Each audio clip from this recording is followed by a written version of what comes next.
Hello students, welcome again. Students, in today's lecture, we want to discuss this poem, The Pulley, written by George Herbert. We will discuss this poem stanza-wise, we will discuss the theme and structure of the poem and different poetic devices used by George Herbert.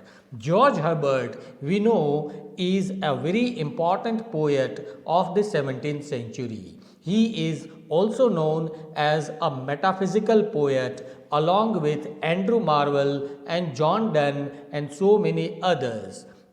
Herbert was writing poetry in the beginning of the 17th century and all his poems are religious poems. Okay, this poem, The Pulley, is a poem which expresses the idea of restlessness of human nature. Okay, here the word pulley has been used as a metaphor. As you can see in this picture, pulley means that wheel, which carries much weight. Okay, so human nature is just like that. In our life, after taking birth, we have to bear so many responsibilities on our shoulders. Okay, all through man's life, man is running after gaining material pleasures and he finds himself very much busy. So restlessness is very closely connected with human nature and closely connected with pulley. So both are compared here. So pulley has been presented as a metaphor. Okay, now this poem is written in 4 stanzas. Okay, each stanza has 5 lines. Let's discuss all these stanzas one by one.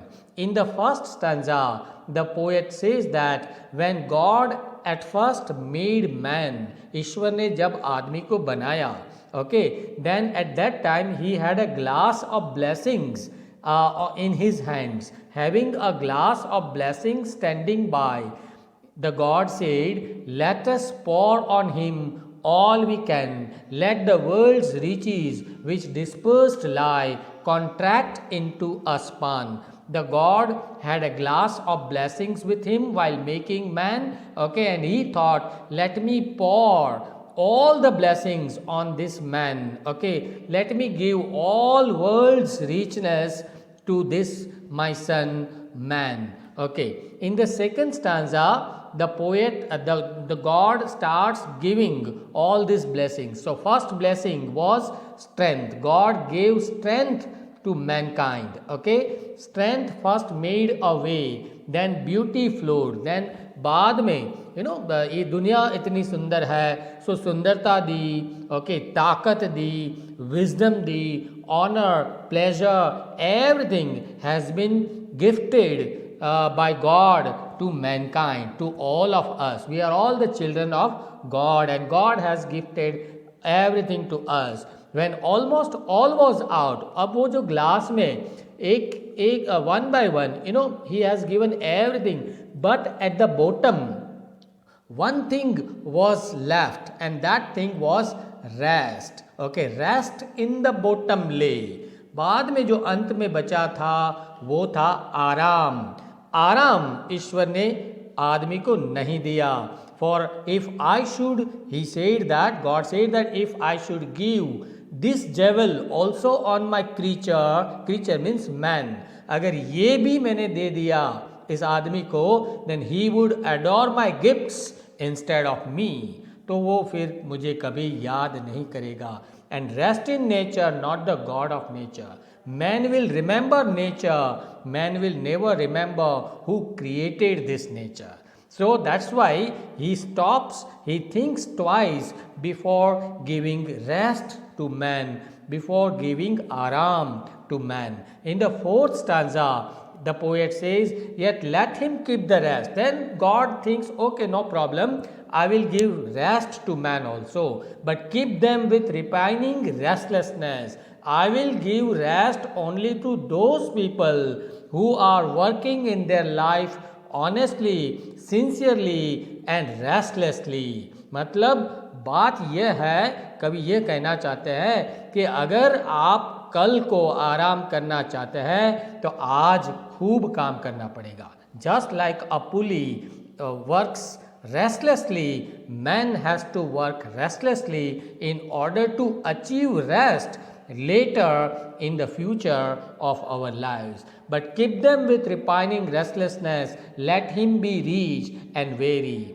Okay, the God says that I will make him rich, but at the same time I will make him weary. Weary means tired, exhausted. Okay, if goodness leads him not, yet weariness may toss him to my breast. अगर अगर उनकी अच्छाई उनको मेरे पास नहीं बुला सकती तो एटलीस्ट जब वो थक जाएगा, ज़िंदगी से हार जाएगा, तब एटलीस्ट वो मेरे पास आएगा. So the God is very much intelligent enough not to give everything to man. While creating man, he gave beauty, he gave strength, he gave wisdom, he gave happiness, everything, but he gave restlessness also. And this restlessness, okay, this weariness fetches all of us towards God. So that is what the poem is about. Okay, the whole idea of this poem is that if we want to be if we want to achieve rest in future, we have to work restlessly in today's times. So that is the idea. What is the structure of the poem? As I told you, this poem is written in 4 stanzas. Every stanza has 5 lines. Okay, a stanza of 5 lines is also known as quatrain. Okay, and the rhyming scheme of each stanza is A B A B A.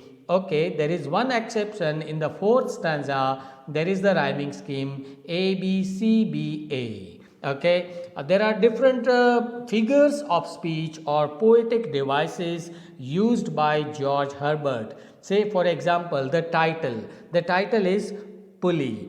Pulley itself is a metaphor. Metaphor is what? Here the poet compares 2 different objects. Here this pulley has been presented as a metaphor which stands for the restless human nature. Okay, so ये जो है, that comparison has been presented in the title and all through this poem. Moreover, here also the poet has used imagery. Imagery means the poet, with the help of words, he creates some visual images before the eyes of the readers. Okay, here the words glass of blessings. Okay, it creates a picture as if the God is holding a glass of blessings in his hands, and he is about to pour this glass of blessings on man. So this picture is created with the help of words, which is called imagery. Moreover, here also we have the examples of alliteration in line number 4. The sound L is repeated. When there is a consonant repeated more than once, okay, it is called alliteration. Let and lie. In line number 15 also the sound, the consonant B is repeated in the words both and be. Okay, so there are several examples of alliteration in this poem.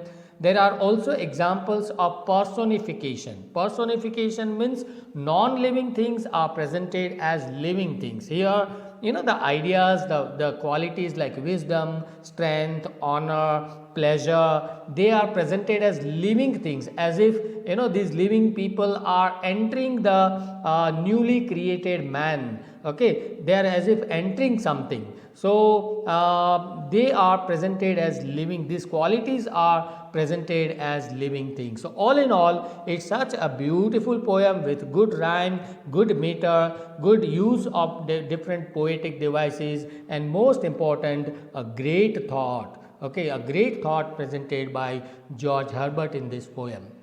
I hope now the whole idea is clear. If you really like the video, please do share this video among all your friends and classmates so that others also can be benefited. Thank you for watching. Thank you.